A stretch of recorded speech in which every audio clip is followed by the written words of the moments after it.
Welcome back to the Abundance Rising Bible channel. Today is March 10th. Cows. Guess what they're doing? Anybody want to guess?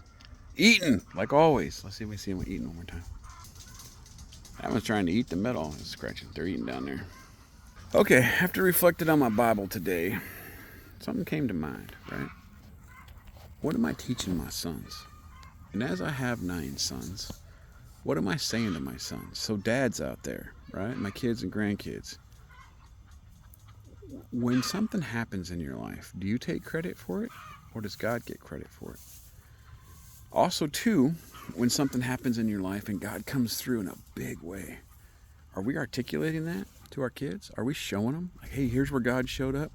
You know, Haley tells a really good story about what God did for me. I was in bad back pain. I had a bad back problem. Boy, it was real bad from some residual stuff from when I was in the Army. And God healed me. God showed up and healed me. And it wasn't, the medication that got me through. It wasn't anything other than just God. And they got to see God show up, and God got the glory for that. So just be cognizant about what you're saying over your kids. So today we're in Exodus chapter 13, verse 8, and then verse 14. So verse 8 goes like this. I do this because of what the Lord did for me when I came out of Egypt. This observance will be for you like a sign on your hand or a reminder on your forehead that the law of the Lord is to be upon your lips. For the Lord brought you out of Egypt with his mighty hand. Who brought him out of Egypt?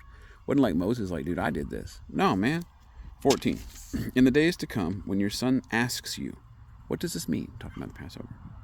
Say to him, with a mighty hand, the Lord brought us out of Egypt, out of the land of slavery. I think we often forget who we're dealing with. I think we often forget how big God is. And I think we often don't do a real great job of articulating that to our kids of how big God is and what he's done in our lives. The small things, the big things. Did God necessarily change the light for you so you could hit 3 lights in a row, green lights? Maybe, but probably not.